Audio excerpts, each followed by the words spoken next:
Thank you for joining us. This is Paul Wilson. And Chris Emke. You're listening to the Diesel Performance Podcast. Diesel Power Magazine recently put out this really cool article, Chris. I wanted to pull it out here for our industry news. Okay. The title of the article is Semper Fast. It was a truck, 2012 F-250 from Dorian Reyna out of Austin, Texas, I want to say. Texas, for sure. The coolest F-250 I've seen, number one. That's the one with the wrap, right? Yeah, it's got that the shark front end, like the old World War II fighter pilots. The truck's badass. It's 1,180 horsepower. It's a regular cab. He's running 100 over injectors, an RCD stroker, CP 4.2, Fuel Lab lift pump, and a sump. He's got a single S475 by Engineered Diesel on there, intercooler, intake manifold, cold air intake. The basics. It looks awesome. I read about it, so I didn't get to hear it or feel it, but like the truck just, it's a really, really cool truck, right? For a daily driver and things like that. And like they call it a daily driver. We all know single S475's not my jam, but the horsepower numbers are impressive, if nothing else. Yeah, and it's a simple build. It is. Yeah, it was a really straightforward, high horsepower, high attention build. He's got this really cool kind of note to it where it has the number 22 on the side. He himself, Dorian, is a U.S. Marine. Okay. So veteran, owns a diesel shop.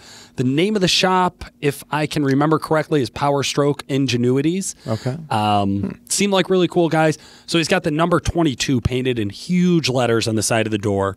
So you'll see the 22. It really stands out. And that's kind of a call out to a big problem we have in the country with losing on average 22 veterans a day to suicide. Wow. So post-traumatic stress disorder is obviously a really big deal. We've done a couple of veteran episodes here in the past and some different ways to reach out to a few different groups out there. The truck I thought was really cool. The wrap I thought was really cool. The message is what really hit home for me. Yeah, definitely. Where I thought that they took a really terrible statistic and found a really positive way to draw attention to it and bring this out into the light. So big shout out to them. Love the truck guys. Love the message. Diesel Power Magazine, thanks for putting out a great article about it. We really appreciated that.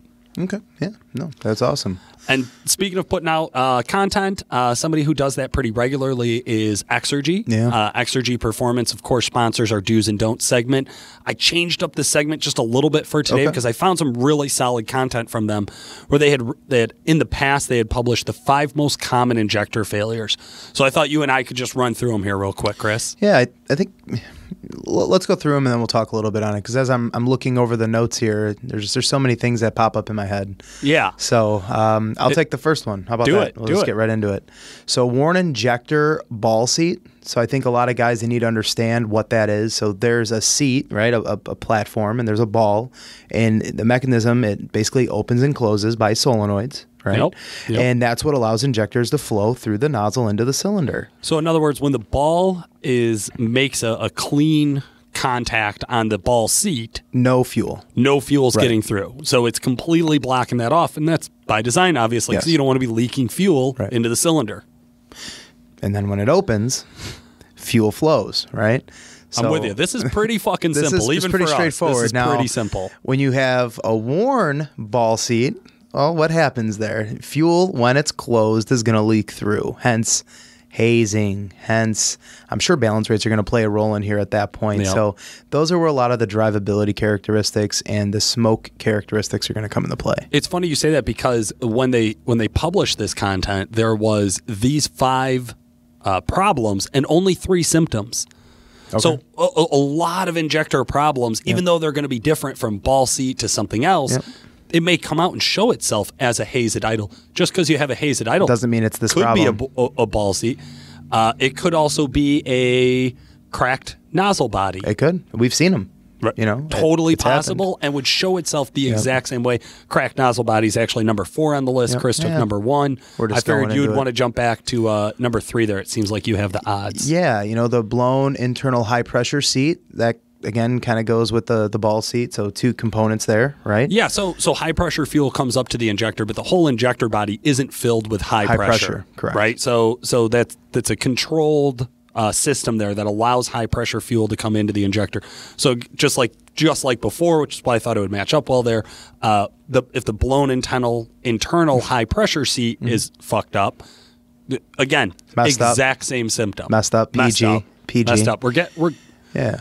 We're considering PG. Why don't you take number 5 now? Let's just number 5. keep I jumping. love it. That goes right into cracked injector body. And I have never seen that. This is one that I was just going to say is probably a little bit more on the rare side for your average guys. It does happen. It's usually under like, this will be the last piece that is broken along with the other 4 on the list. The body, it's pretty durable. There's a lot of material there. Right, but if the ball seat is worn and the high pressure seat is worn and the nozzle is cracked and the last one you're also leaking crossover tubes for a Cummins and all of this wear is going on, it really starts to put some stress on the injectors themselves. Yeah, sure. 5 most common. This is how it was listed, Chris. 5 most common. I know, it's just your reference of the breakdown. If all those other things broke, and then the body broke last, I don't know. Here's the truth of it, guys. There are thousands of listeners listening to this episode thinking you're an idiot. At least 2. You know what? The most common 5. I mean, 5th, definitely the most uncommon. But it clearly it happens, right? It does. So, cool. It does go down like that. All right. What do we got next? This week we have a really cool from Facebook. It's kind of similar to a few that we've had here in the past. It's about a common rail Cummins. I know we've had just a huge following in the common rail Cummins. I just love common rail Cummins. I pulled this one, Chris, because it actually reminded me so much of your old truck. Man, I missed that thing. Okay. Joe Giannino. Okay. That's a guess. Says, hey guys, I've been listening to your podcast for a couple of months now, and I have a couple questions on what direction I want to go with my truck. I bought an 06 Dodge Cummins about 8 months ago. I would like to get a little bit more power out of it, and I really don't tow with it. It's kind of a weekend warrior. I keep hearing EFI Live is king of the mountain to tune these trucks, and don't want to blow up my stock trans yet. I know it will need to be rebuilt in the near future as the truck has 186,000 miles on it. I just want to hold off for a little while on the trans. I also know I should do a lift pump, and I'm torn between a fast and an air dog, leaning towards the fast for reliability.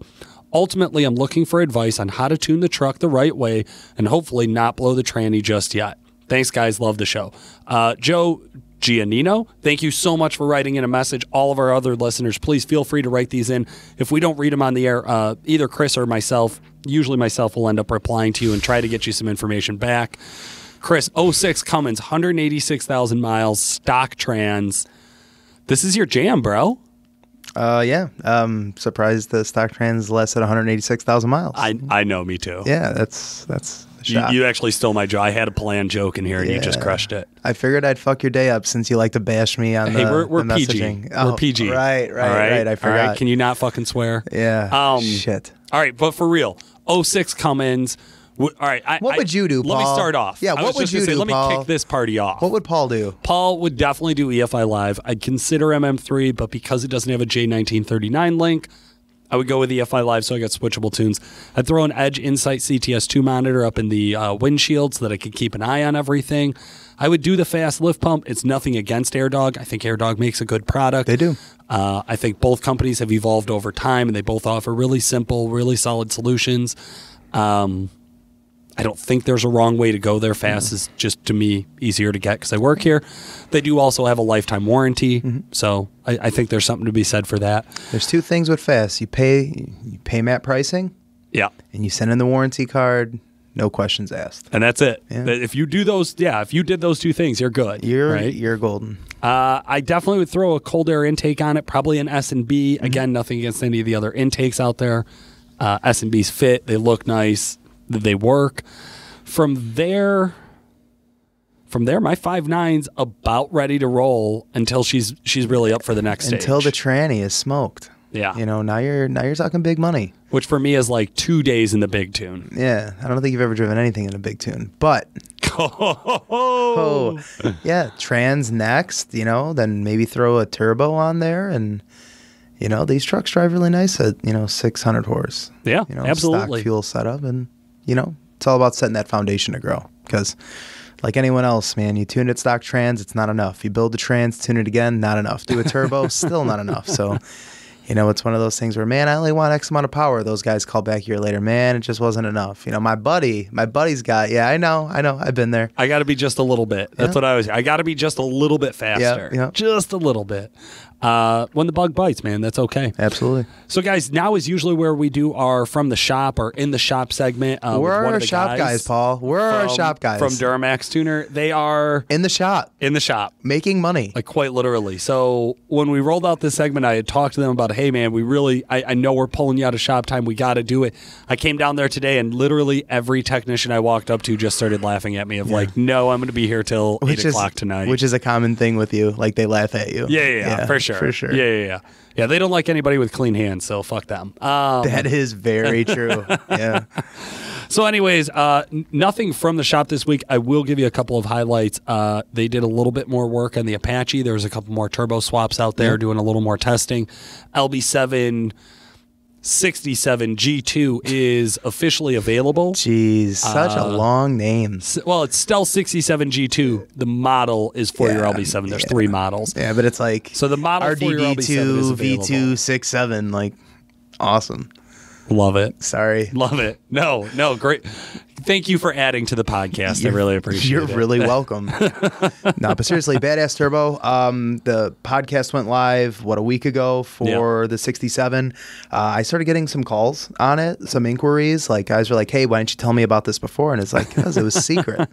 Like guys, you don't realize the R&D, like Nick said, I mean, there's been years into this. This isn't something that last week we're like, you know what, fuck it. We're just going to build a new turbo. We're going to town. Yeah, right? It doesn't work that way. Yeah.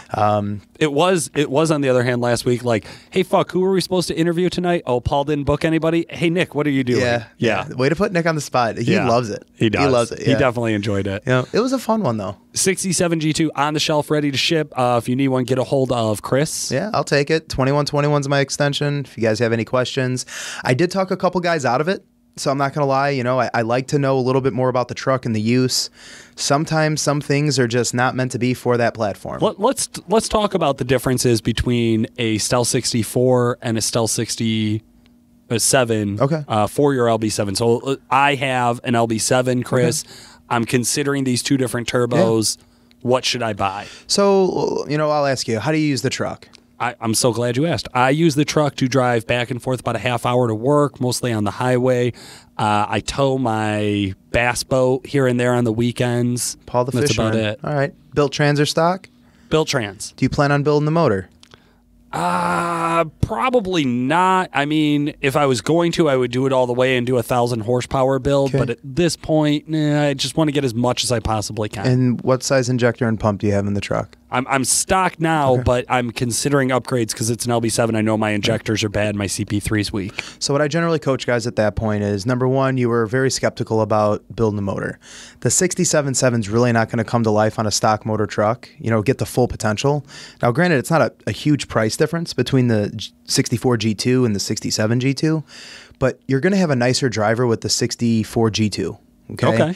Secondly, I asked you about injectors, right? If you don't plan on doing a motor, I generally would coach someone into doing like Exergy Sportsman injector and pump setup. All right. Instead of going to a 10 millimeter and 45 overs, because the amount of money you're going to invest into that on a stock bottom end, it just really doesn't make a ton of sense. You're not going to be able to utilize its full capabilities. Minimum $2,000 off the top just on injector and pumps. Additional cost. Right. Additional. Yeah. So, like I tell guys, and you hear it right on the air, I'll love to take all your money. Like, I would love to sell you whatever you want, but I've invested my own money on stuff that I would care not to talk about. Like, I'm doing it right now.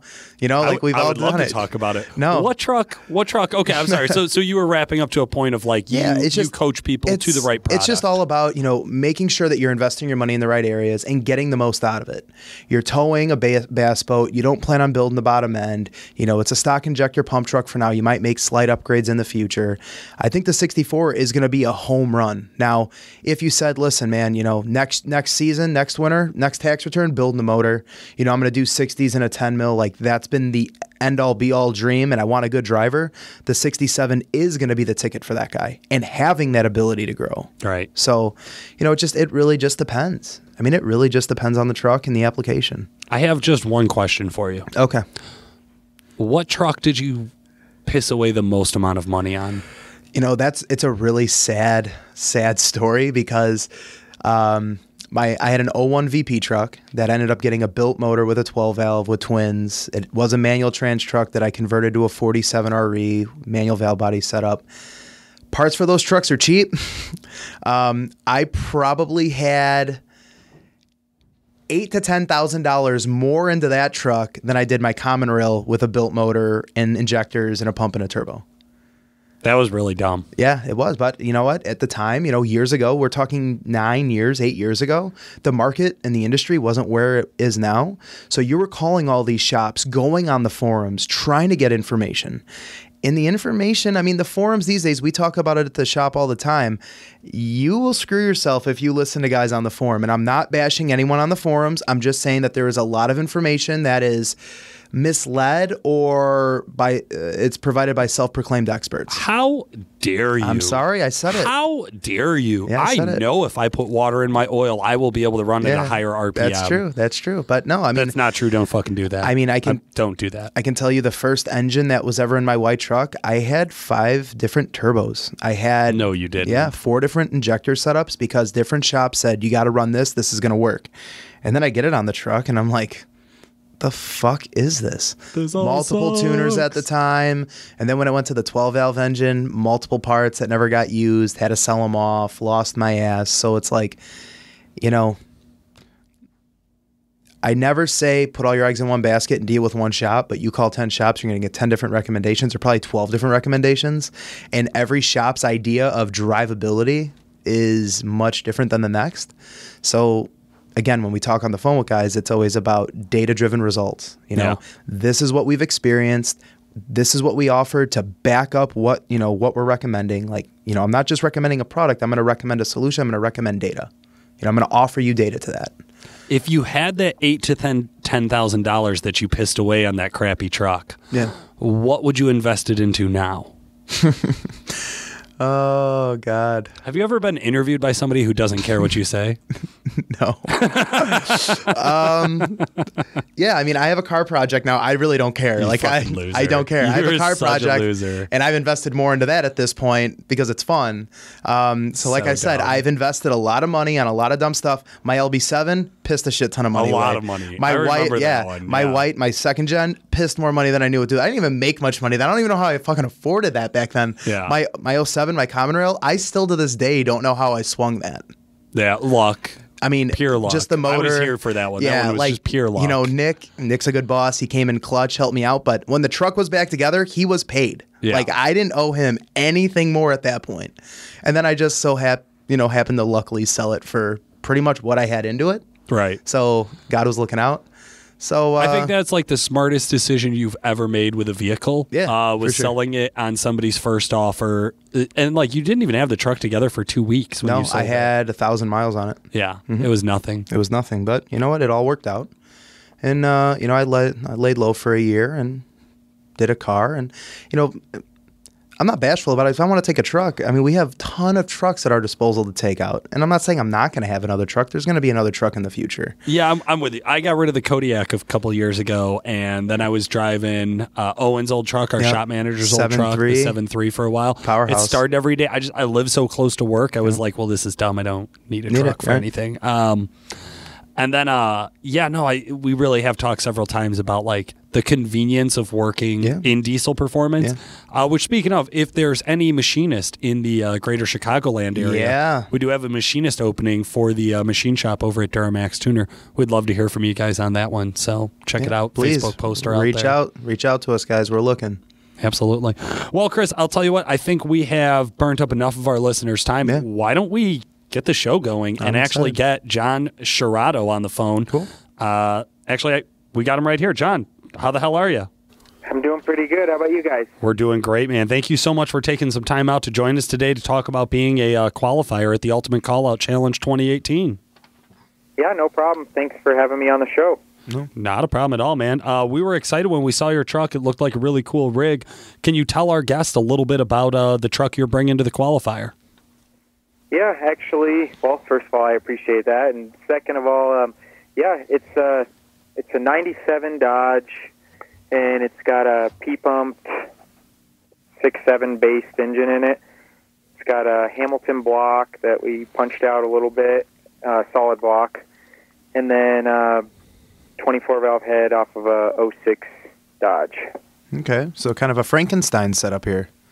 Yeah, it's kind of all kinds of different stuff. We originally cracked a 12 valve head probably 8 years ago, and I always wanted to have a P-pump 24 valve, so at that time I started kind of getting some stuff together, and next time it fired, it was a 24 valve head. Very cool. Why did you want that setup? What was it about that really kind of pulled you into it?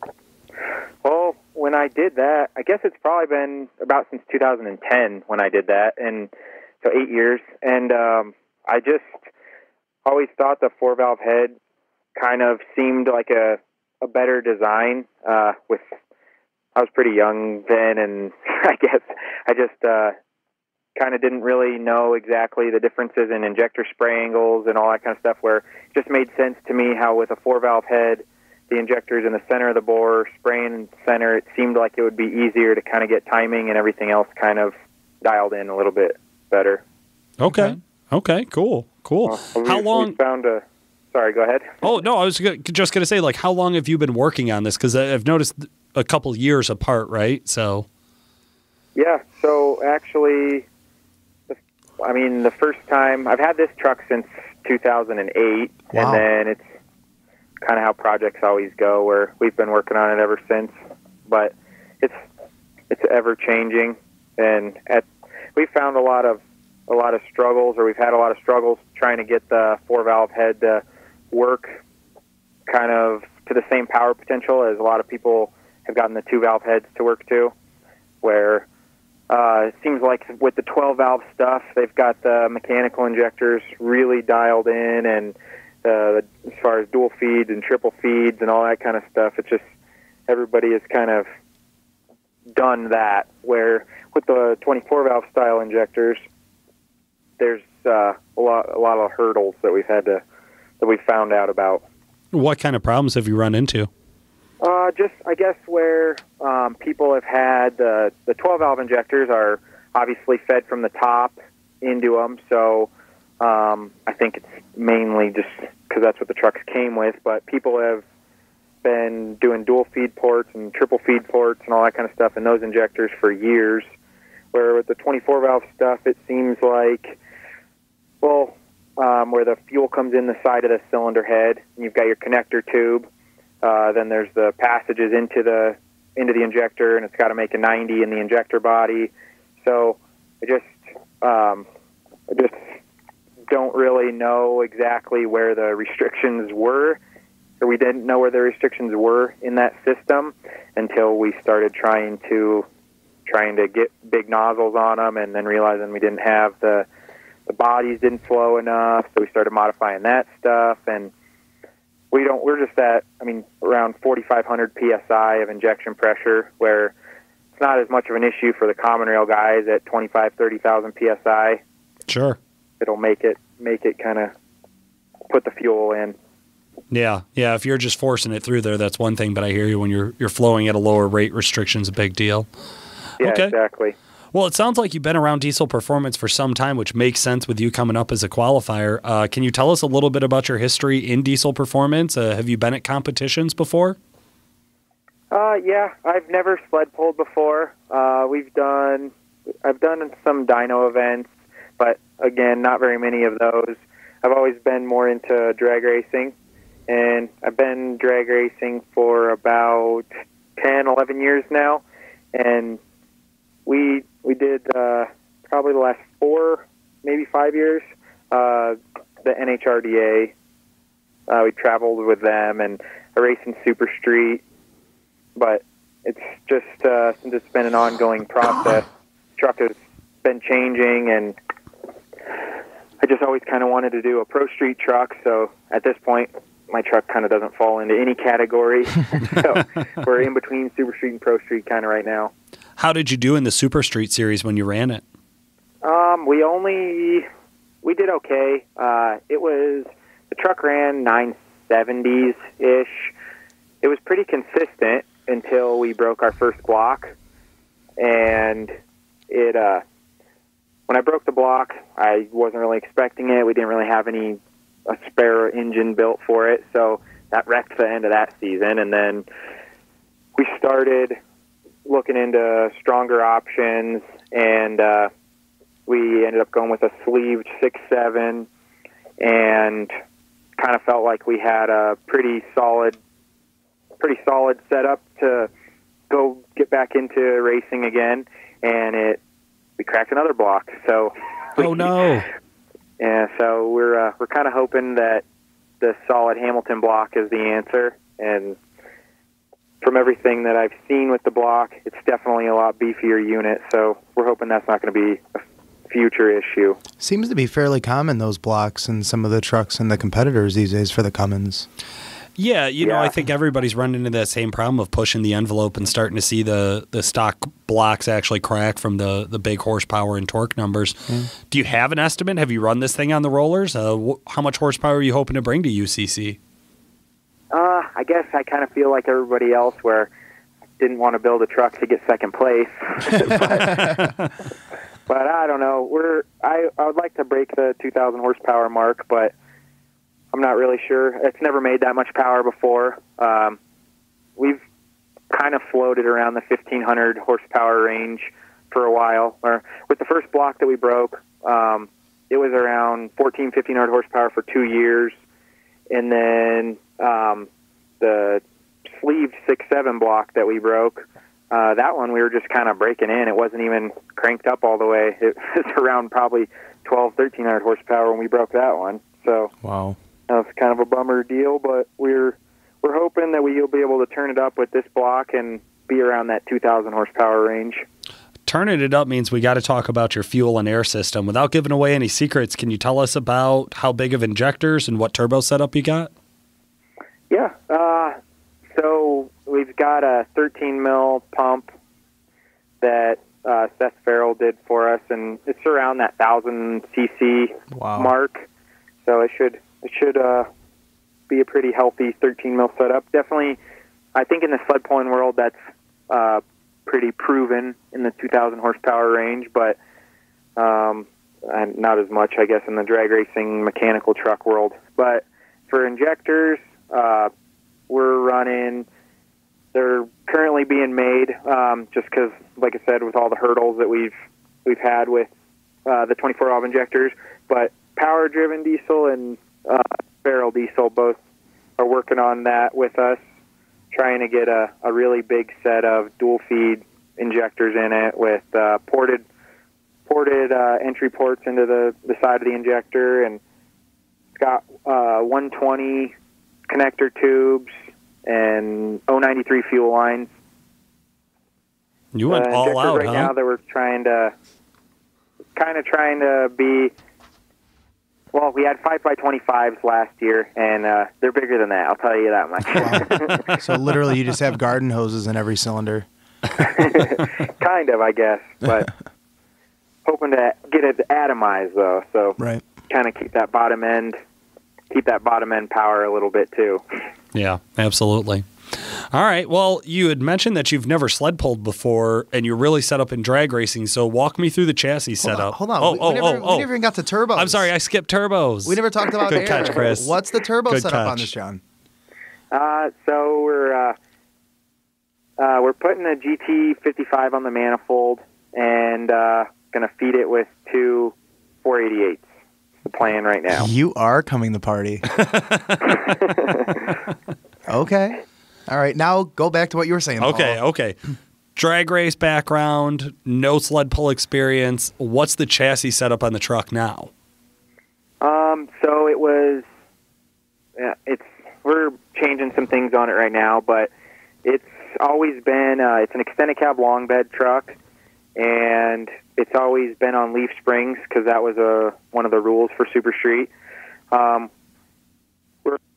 We're in the process right now of doing some work to the back half of the truck to lighten it up, and probably going to do a full link, see what we can do as far as getting the power down to the ground, and lightening up the truck. But the chassis will stay as an extended cab long bed, but just try to lighten it up a little bit. Are you going to add the weight back for sled pulling? Yeah, hopefully we can get it in the 5,000-pound range for drag racing. The truck has a 9-inch, it's a fabricated 9-inch. It's got a Mark Williams full floater and strange third member, so it's a drag racing style rear axle, but it's pretty light, and comparing axle sizes and everything else, I feel that might be a little bit more durable than if we put an OE style axle in it for sled pulling. So the plan right now is to run that 9-inch for the sled pull, and then hang some weight up front and kind of just see where we end up. Obviously, I'd like to be close to 8,000 where the limit is, 8,000 pounds where the limit is, but I don't really know. If the truck's 5,000 pounds, it might be kind of a chore to hang 3,000 pounds off the front, and kind of scary. Yeah, no kidding. Distributed. Okay, so you're not planning on changing much then to go from one competition to the next. I mean, it sounds like really you're going to need 3 sets of tires and a weight rack. Yeah, we'll modify the rear suspension a little bit. We're obviously going to solidify it. Where drag racing, we'll run our similar style suspension to what we've been running. For sled pulling, probably put something a little bit more rigid in it, and where it's not just going to slam down on the bumps or anything. And yeah, basically hang some weight up front. We're going to try to do a dually setup for sled pulling so that we're not so limited with tires. And really? Okay. Obviously, that's kind of an issue too with the 5-lug rear axle. So nobody really makes dually tire or dually wheels for a 5-lug. You're going to trust the 2,000 horsepower and all that torque on a 5-lug setup? Yeah. Well, I mean, that's how most of the big drag racing axles are. They're 5/8 lugs or 5/8 studs, but they kind of bump up to a 11/16. Okay. So they're big, but it's what they run for the big, like 4,000 horsepower drag cars. Okay. Right. Have you started shopping tires? Do you know what tire setup you're going to run in the dirt? Not really. We'll probably stick to a DOT style tire, just with my limited or my lack of sled pulling experience. Bro, they like cut tires in the competition. You're crazy. Don't run OE. You need something meaty, something that's going to dig into the dirt. Do you have friends or other shops that you know that sled pull? Yeah, I do have some. Seth Farrell, I know that he's big into the sled pulling stuff, and he's going to help us out with it. But I'm not going to run like a stock tire or something like that, but it'll be an aggressive tire. But it'll still be like a DOT tire. Gotcha. I feel cut tires might be a little bit over my head right now with my limited sled pulling experience. Okay. So looking for over 2,000 horse on the dyno. I'd imagine what you're shooting for here in the quarter. How fast do you get a prediction for your ET at the race strip? Race strip. The race. I don't know what I'm saying to you. You can tell. Oh God. Yeah, I mean, I don't want to obviously be that guy that says I'm going to go out there and I'm going to make a crazy fast pass and then have something break and run a 15. But we love that guy. I would like to be in the low 9s. Low 9s. Okay, that's the goal. Yeah, all right. High 8s maybe, but. Obviously, playing with a horsepower calculator gets you excited. You're like, oh man, if we get it down to 5,000 pounds and it's making 1,700 horsepower, it should go 8s no problem. But kind of that's not always the case. Obviously, chassis setup comes into play and breakage and all that kind of stuff. So. How good the race strip is prepped, Yeah, exactly. So. Awesome, man. Start skating down the track. Yeah. That's never fun. Okay. Any other qualifiers you're keeping an eye out for? Who do you think is going to be your biggest challenge? Obviously, I would never want to underestimate anybody. There's been some people that I didn't even know I've never met before that I've seen on the qualifier pages and everything. Like obviously, it looks like Ryan Pfaff, his truck is pretty serious. He's coming to party also, and there's some other people. I'm not good with names. There's a guy in Canada that looked like he had a pretty serious chassis set up for drag racing, and it's a mechanical truck too, I think. Obviously, don't want to underestimate any mechanical guys, but yeah, I mean, there's a bunch of crazy fast trucks, and obviously being from a drag racing background, I noticed that stuff first. Sure. I don't really know most of the sled pulling guys, but I'm sure there's other people that'll show up there that I'm like, man, who's that guy? And they'll put 50 feet on me in the sled pull. I don't know.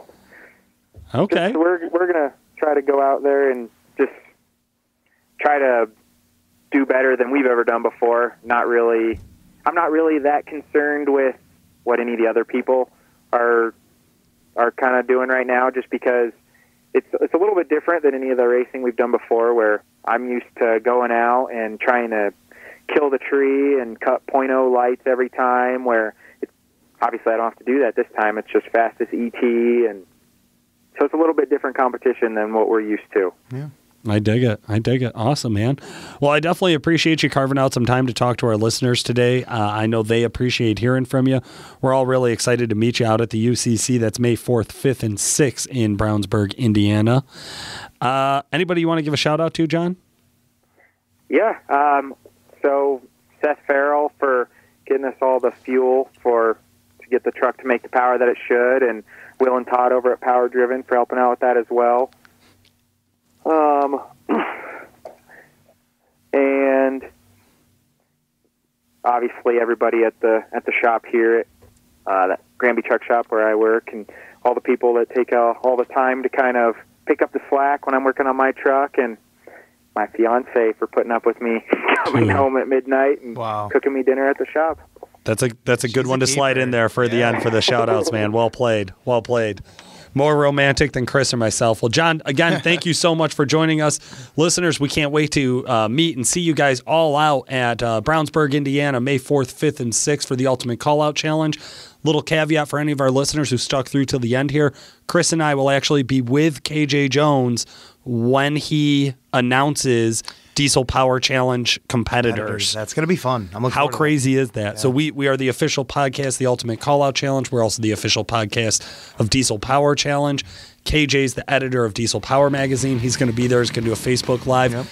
We are looking to set up to actually be there with him and be a part of that announcement as well. So whatever we can do to help out the diesel industry, we are into. For today, this has been Paul Wilson. I'm Chris Emke. Thanks for listening.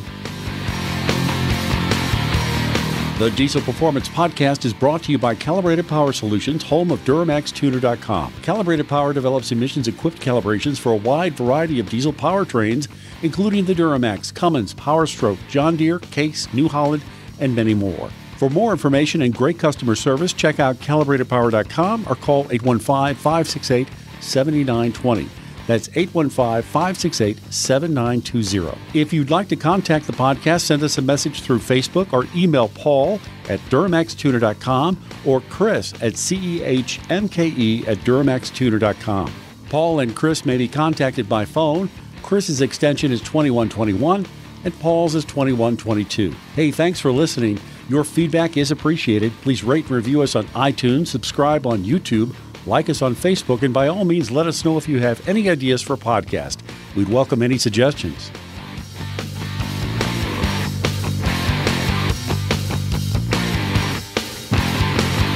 '67 G2 is officially available. Jeez, such a long name. Well, it's still 67 G2. The model is for your LB7. There's three models. Yeah, but it's like so the model for your LB7 is available. V2, 67, like awesome.